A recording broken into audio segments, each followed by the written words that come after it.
Emotions can be wonderful, they can be painful, they can be heart-wrenching, they can be joy-filled, they can be confusing. But your emotions are always trying to tell you something. And if you want to learn how to build great relationships, the foundational tool in your tool belt is being able to understand your emotions and what they're trying to say to you.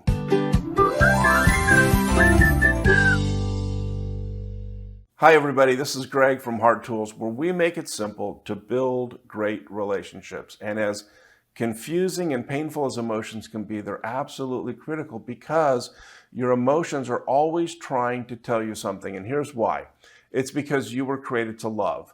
Love is your whole purpose for existing. You are a love machine. That's your whole purpose. God created you to love Him, to love yourself, to love your family members, your friends. You will even love things. You can't help it because you were built to love. If you have a Harley Davidson, you love your Harley Davidson, or you don't have one. That's just the way that life works. You either have a job that you love or you wish you did because you're created to love. Well, your emotions, it turns out, are simply signals that let you know what's going on in each one of your love relationships. Your emotions are a lot like the dashboard of your car. You get in your car, you turn on the engine, and all these lights and gauges and everything turn on, and they're all trying to tell you something about how the car is functioning, how the engine is running, and if there's anything you need to do. How much gas do you have? Do you need to add gas? How much oil do you have? Is there anything you need to do with that, right? All these gauges come on, but they're all for a reason. They're all there to tell you what is happening with your car and how to keep it running smoothly. Well, that's what your emotions are. They're all signals that let you know what's going on in your love relationships and what to do to keep those relationships running strong. Happiness is a signal that either there's a strong connection between you and the people that you love or the things that you love, or something's going well with people that you love. So maybe you just had a great date night with your spouse and it was a really good connect and you feel close and so you feel happy. Maybe you had a great time playing with your children and it was just a wonderful connect and you feel happy afterwards. Maybe a project at work went really well. You just completed it and it went really well and you're just enjoying your career and the impact you're making. So there's a sense of happiness in that. Maybe your team just won a championship, right? We're not just interested in our teams. We love them because we're created to love. And so when they win a championship, we get really excited and we feel happy. There's a strong connection.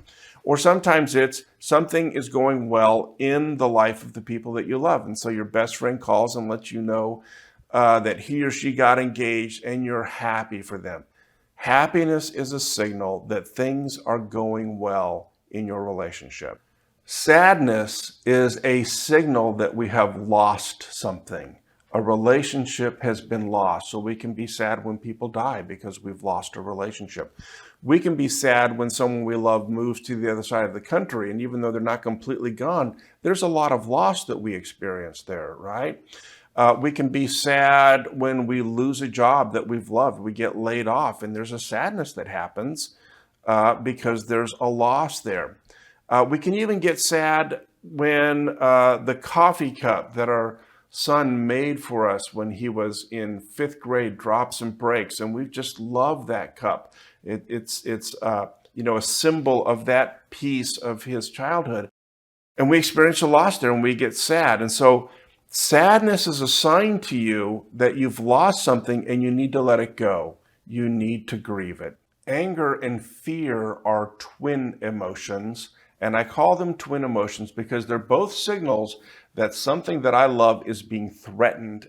And anger says, move towards the threat, eliminate the threat. And so maybe my child is being bullied at school and anger says, go down to the school, talk to the principal, make sure that that stops.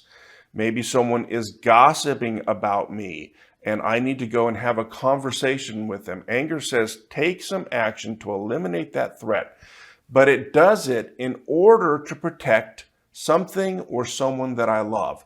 Fear has the opposite reaction. Fear says, move away from this threat because confronting it can be really damaging. And so if there's a tornado coming towards your house, you don't confront the tornado, right? You get in the basement and protect yourself.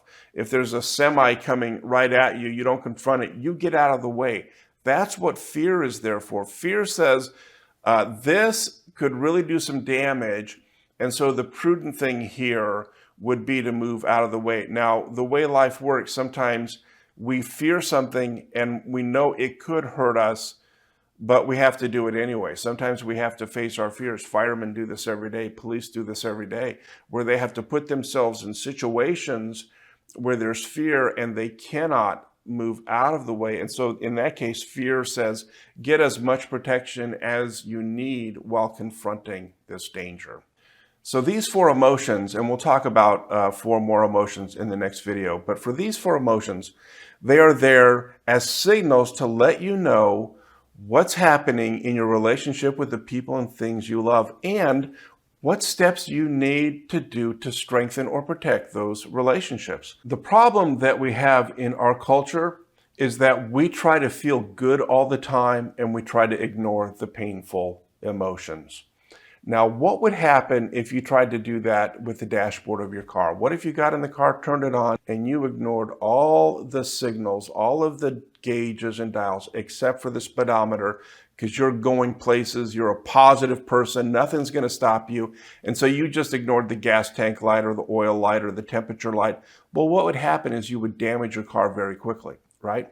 And we do a lot of damage to our relationships when we don't pay attention to some of the painful feelings, because then we don't do the things that we need to do to take care of the relationship. And here's the good news when you understand what your emotions are trying to tell you. It's that you don't have to wallow in that emotion, and you don't have to let that emotion control you. All you have to do is pay attention to what it's saying and what you need to do to repair the relationship. It's like driving your car and the oil light comes on. You don't have to let that control you. You don't have to, slam doors or bang the steering wheel or wallow in it. All you have to do is stop and put more oil in. Everything's fixed and the car's fine and you can continue on. That's what your emotions are trying to help you do. So understanding what your emotions are trying to tell you is the foundational tool in being able to build and maintain great relationships. And I've created a tool that you can use to practice doing this that I call the Relationship Dashboard Check, that you can download for free at hearttools.net. And it's just going to take you through 3 simple steps that you can practice. And this would be my encouragement for you to start practicing this immediately. And that is, practice paying attention to what am I feeling? Secondly, what is that feeling telling me about my relationship with people and things I love? And then thirdly, is there anything that I need to do to protect or maintain that relationship and get it back to where it's a strong relationship and feeding my heart lots of good stuff? Let me give you a little bit of encouragement on this, because for some of you, this is going to be a really challenging exercise to practice, because you're going to stop and say, what am I feeling? And what's going to come back is, I have no idea. I have no idea what I'm feeling right now. And the reason that that's so challenging, we'll talk about in future videos. But I just want to encourage you here that, like anything else in life, whether it's playing the guitar or learning how to do self-defense or learning how to golf or play basketball, practice will pay off. So just keep practicing that, and at some point you're going to start thinking, you know what, I think I might be feeling happy, or I think I might be a little angry about this thing, or as I think about this relationship or that thing that happened at work, I think I'm feeling a little sad. So that will come to you in time as long as you keep practicing. Simple steps, practice, practice, practice. That's what Heart Tools is all about.